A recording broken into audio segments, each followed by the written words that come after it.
بسم اللہ الرحمن الرحیم۔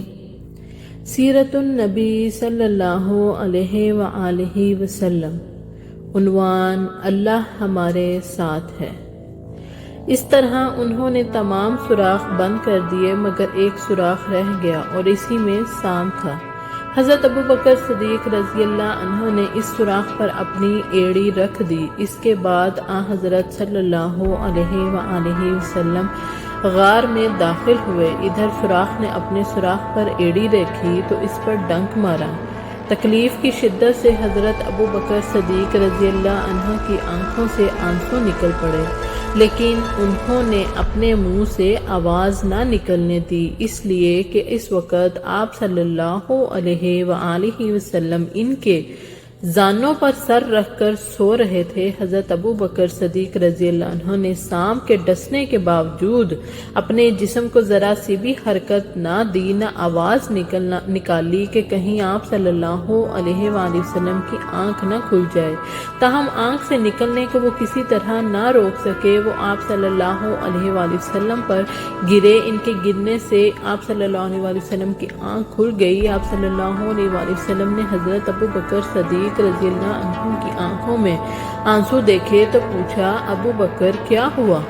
انہوں نے جواب دیا، آپ پر میرے ماں باپ قربان، مجھے سانپ نے ڈس لیا ہے۔ آپ صلی اللہ علیہ وآلہ وسلم نے اپنا لعاب دہن سانپ کے کانٹے کی جگہ پر لگا دیا۔ اس سے تکلیف اور زہر کا اثر فوراً دور ہو گیا۔ صبح ہوئی۔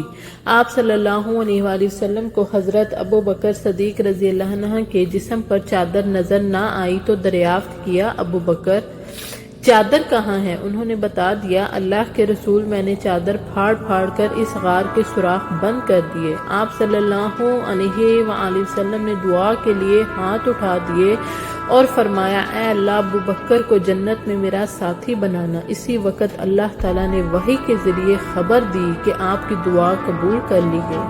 ادھر قریش کے لوگ نبی پاک صلی اللہ علیہ وآلہ وسلم کی تلاش میں اس غار کے قریب آ پہنچے۔ ان میں سے چند ایک جلدی سے آگے بڑھ کر غار میں جھانکنے لگے۔ غار کے دہانے پر انہیں مکڑی کا جالا نظر آیا، ساتھ ہی 2 جنگلی کبوتر نظر آئے۔ اس پر ان میں سے ایک نے کہا، اس غار میں کوئی نہیں ہے۔ ایک روایت پہ یوں آیا، ان میں امیہ بن خلف بھی تھا۔ اس نے کہا، غار کے اندر جا کر دیکھو۔ کسی نے جواب دیا، غار کے اندر جا کے دیکھنے کی کیا ضرورت ہے؟ غار کے منہ پر بہت جالے لگے ہیں، اگر وہ اندر جاتے تو جالے باقی نہ رہتے، نہ یہاں کبوتر کے انڈے ہوتے۔ حضرت ابو بکر صدیق رضی اللہ عنہ نے جب ان لوگوں کو غار کے دہانے پر دیکھا تو آپ رو پڑے اور دبی آواز میں بولے، اللہ کی قسم، میں اپنی جان کے لیے نہیں روتا، میں تو اس لیے روتا ہوں کہ کہیں یہ لوگ آپ کو تکلیف نہ پہنچائیں۔ اس پر نبی پاک صلی اللہ علیہ وآلہ وسلم نے ارشاد فرمایا، ابو بکر غم نہ کرو، اللہ ہمارے ساتھ ہے۔ بے شک اسی وقت اللہ تعالیٰ نے حضرت ابو بکر صدیق رضی اللہ عنہ کے دل کو سکون بخش دیا۔ ان حالات میں حضرت ابو بکر صدیق رضی اللہ عنہ کو پیاس محسوس ہوئی۔ انہوں نے آپ صلی اللہ علیہ وآلہ وسلم سے اس کا ذکر کیا تو آپ نے ارشاد فرمایا، اس غار کے درمیان میں جاؤ اور پانی پی لو۔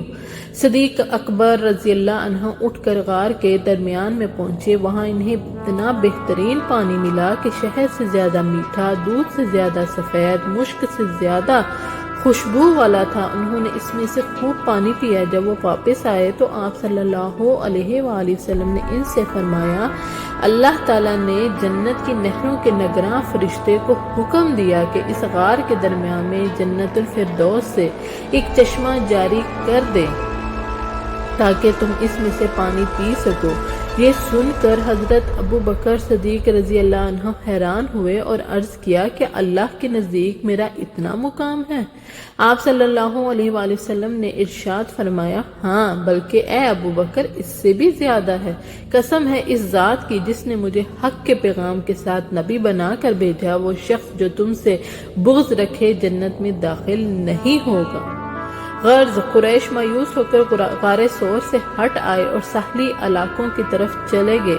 ساتھ ہی انہوں نے اعلان کر دیا، جو شخص محمد یا ابو بکر کو گرفتار کرے یا قتل کرے، اسے 100 اونٹ انعام میں دیے جائیں گے۔ نعوذ باللہ۔ آپ صلی اللہ علیہ وآلہ وسلم اور حضرت ابو بکر صدیق رضی اللہ عنہ اس غار میں 3 دن تک رہے۔ اس دوران ان کے پاس حضرت ابو بکر صدیق رضی اللہ عنہ کے بیٹے عبداللہ رضی اللہ عنہ بھی آتے جاتے رہے۔ یہ اس وقت کم عمر تھے مگر حالات کو سمجھتے تھے۔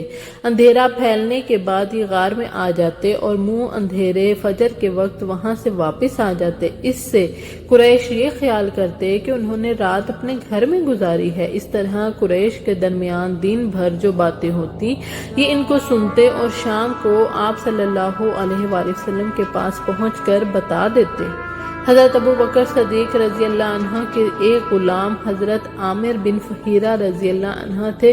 یہ پہلے طفیل نامی ایک شخص کے غلام تھے۔ جب یہ اسلام لے آئے تو طفیل نے ان پر ظلم ڈھانا شروع کر دیے۔ اس پر حضرت ابو بکر صدیق رضی اللہ عنہ نے انہیں خرید کر آزاد کر دیا۔ یہ آپ حضرت ابو بکر صدیق رضی اللہ عنہ کی بکریاں چرایا کرتے تھے۔ یہ بھی ان دنوں غار تک آتے جاتے رہے۔ شام کے وقت اپنی لکڑیاں لے کر وہاں پہنچ جاتے اور رات کو وہیں رہتے۔ صبح منہ اندھیرے حضرت عبداللہ رضی اللہ عنہ کے جانے کے بعد یہ بھی وہاں سے اپنی بکریاں اسی راستے سے واپس لاتے تاکہ ان کے قدموں کے نشانات مٹ جائیں۔ ان 3 راتوں تک ان کا برابر یہی معمول رہا۔ یہ ایسا حضرت ابو بکر صدیق رضی اللہ عنہ کی ہدایات پر کرتے تھے۔ حضرت عبداللہ رضی اللہ عنہ کو بھی حضرت ابو بکر صدیق رضی اللہ عنہ نے یہ حکم دیا تھا کہ وہ دن بھر قریش کی باتیں سنا کریں اور شام کو انہیں بتایا کریں۔ عامر بن فہیرہ رضی اللہ عنہ کو ہدایت دی تھی دن بھر بکریاں چرایا کریں اور شام کو غار میں ان کا دودھ پہنچایا کریں۔ حضرت ابو بکر صدیق رضی اللہ عنہ کی بیٹی اسما رضی اللہ عنہ بھی شام کے وقت ان کے لیے کھانا پہنچاتی تھی۔ ان 3 کے علاوہ اس غار کا کسی کو پتہ نہیں تھا۔ 3 دن اور رات گزرنے پر آپ صلی اللہ علیہ وآلہ وسلم نے حضرت اسما رضی اللہ عنہ سے فرمایا اب تم علی کے پاس جاؤ، انہیں غار کے بارے میں بتا دو اور ان سے کہو وہ کسی رہبر کا انتظام کر دیں۔ آج رات کا کچھ پہر گزرنے کے بعد وہ رہبر یہاں آ جائے۔ چنانچہ حضرت اسما رضی اللہ عنہ سیدھی حضرت علی رضی اللہ عنہ کے پاس آئیں، انہیں آپ صلی اللہ علیہ وآلہ وسلم کا پیغام دیا۔ حضرت علی رضی اللہ عنہ نے فوراً اجرت کا ایک رہبر کا انتظام کیا۔ اس کا نام ارقیت بن عبداللہ لیسا تھا۔ یہ رہبر رات کے وقت وہاں پہنچا۔ نبی پاک صلی اللہ علیہ وسلم نے جو ہی اون کے بلبلانے کی آواز سنی آپ نے فوراً حضرت ابو بکر صدیق رضی اللہ عنہ کے ساتھ غار سے نکل آئے اور رہبر کو پہچان لیا۔ آپ صلی اللہ علیہ وآلہ وسلم اور حضرت ابو بکر صدیق رضی اللہ عنہ اونٹوں پر سوار ہو گئے۔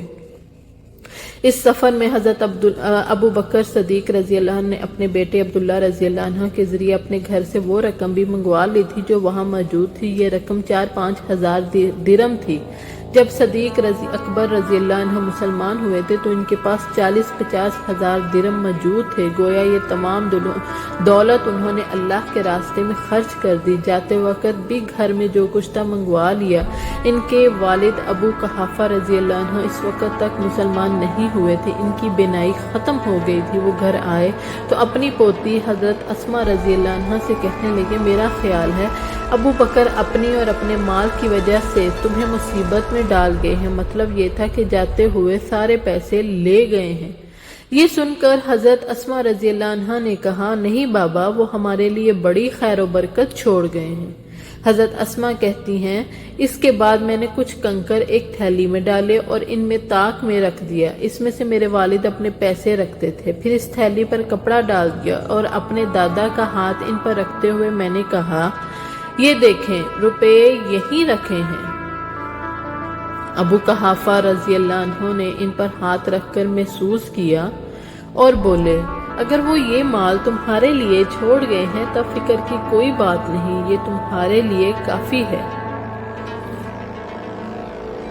حالانکہ حقیقت یہ تھی کہ والد صاحب وہ ہمارے لیے کچھ بھی نہیں چھوڑ کر گئے تھے۔ جزاک اللہ خیر۔